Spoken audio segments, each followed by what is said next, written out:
Hey everybody! So today I'm going to be reading A Bad Case of Stripes, written by David Shannon.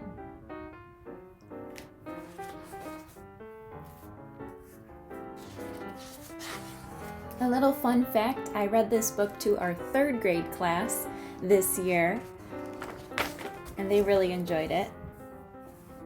Okay. Camilla Cream loved lima beans, but she never ate them.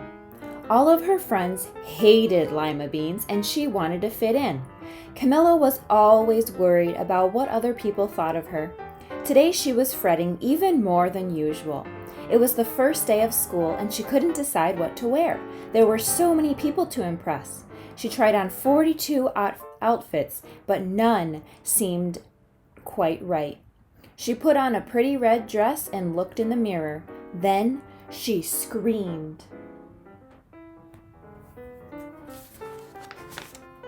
Her mother ran into the room and she screamed too. "Oh my heavens!" she cried. "You're completely covered with stripes!" This was certainly true. Camilla was striped from head to toe. She looked like a rainbow. Mrs. Cream felt Camilla's forehead. "Do you feel all right?" she asked. "I feel fine," Camilla answered. "But just look at me." You get back in bed this instant," her mother ordered. "You're not going to school today." Camilla was relieved. She didn't want to miss the first day of school, but she was afraid of what other kids would say, and she had no idea what to wear with those crazy stripes. That afternoon, Dr. Bumble came to examine Camilla. "Most extraordinary!" he exclaimed. "I've never seen anything like it. Are you having any coughing, sneezing, runny nose, aches, pains, chills, hot flashes, dizziness, drowsiness, shortness of breath, or uncontrollable twitching?" "No," Camilla told him. "I feel fine." "Well then," Dr. Bumble said, turning to Mrs. Cream, "I don't see any reason why she shouldn't go to school tomorrow. Here's some ointment that should help clear up those stripes in a few days. If it doesn't, you know where to reach me." And off he went. The next day was a disaster. Everyone at school laughed at Camilla. They called her Camilla Crayon and Night of the Living Lollipop. She tried her best to act as if everything were normal, but when the class said the Pledge of Allegiance, her stripes turned red, white, and blue, and she broke out in stars.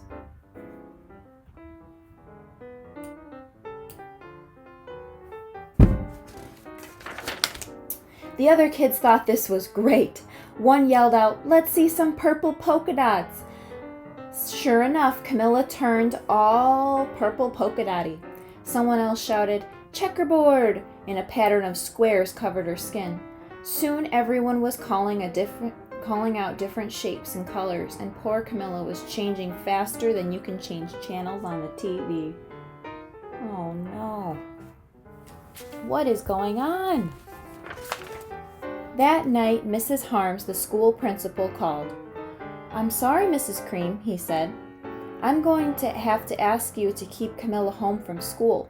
She's just too much of a distraction, and I've been getting calls from other parents. They're afraid those stripes may be contagious." Camilla was so embarrassed. She couldn't believe that 2 days ago everyone liked her. Now, nobody wanted to be in the same room with her. Her father tried to make her feel better. "Is there anything I can get you, sweetheart?" he asked. "No, thank you," sighed Camilla. What she really wanted was a nice plate of lima beans, but she had been laughed at enough for one day.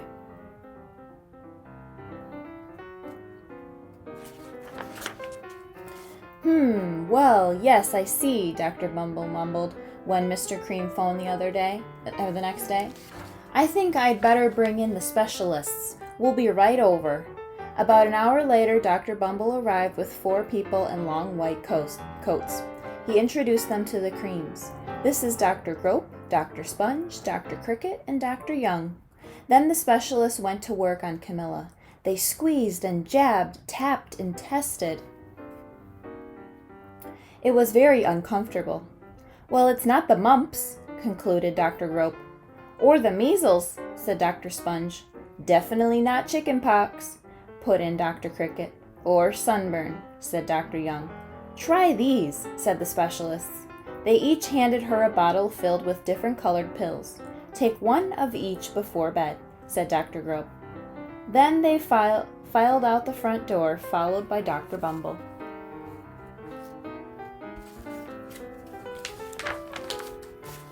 That night, Camilla took her medicine. It was awful. When she woke up the next morning, she did feel different, but when she got dressed, her clothes didn't fit right. She looked in the mirror, and there, staring back at her, was a giant, multicolored pill with her face on it.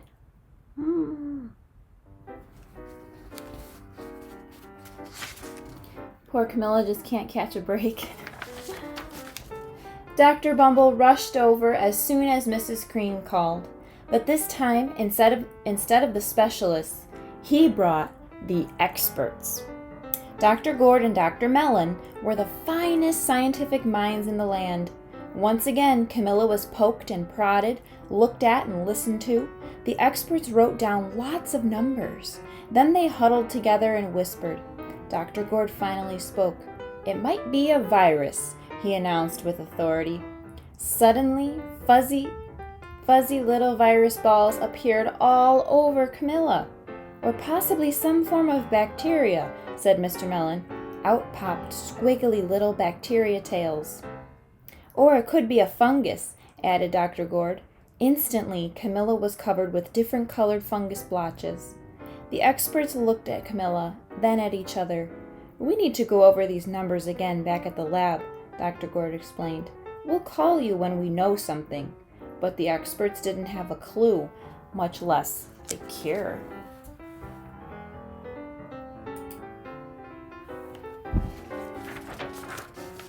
By now, the TV news had found out about Camilla. Reporters from every channel were outside her house telling the story of the bizarre case of the incredible changing kid. Soon, a huge crowd was camped out on the front lawn.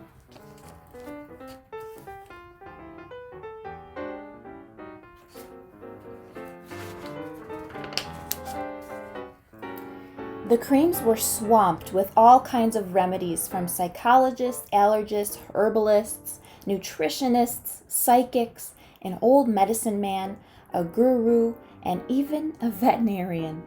Each so-called cure only added to poor Camilla's strange appearance until it was hard to even recognize her. She sprouted roots and berries and crystals and feathers and a long furry tail, but nothing worked. Oh my goodness.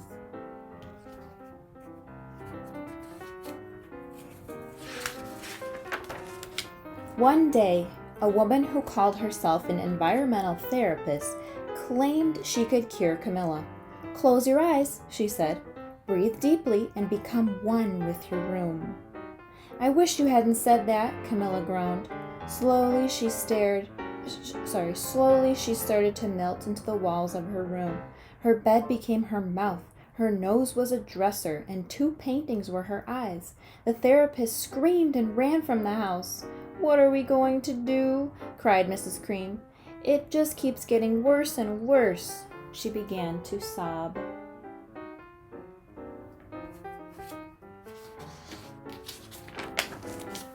At that moment, Mr. Cream heard a quiet little knock at the front door.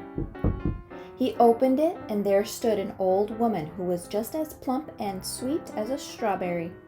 Excuse me, she said brightly, but I think I could help.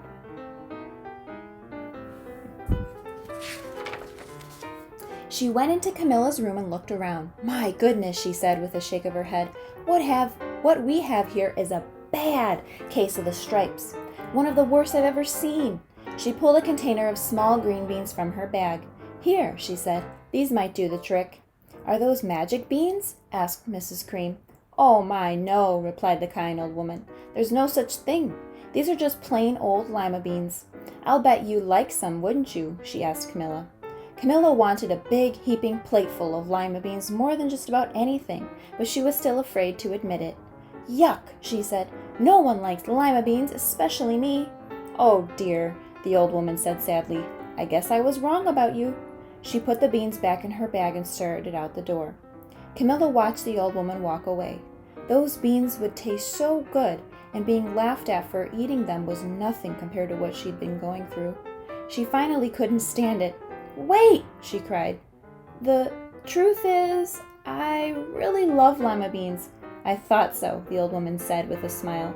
She took a handful of beans and popped them into Camilla's mouth. "Mmm," said Camilla.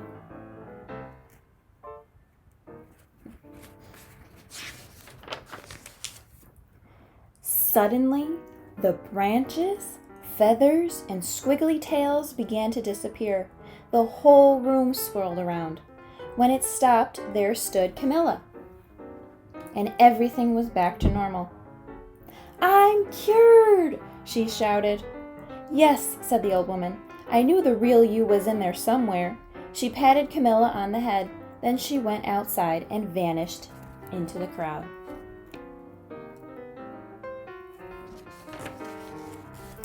Afterward, Camilla wasn't quite the same. Some of the kids at school said she was weird, but she didn't care a bit. She ate all the lima beans she wanted, and she never had even a touch of stripes again. Okay, I hope you guys enjoyed it. Okay, bye guys.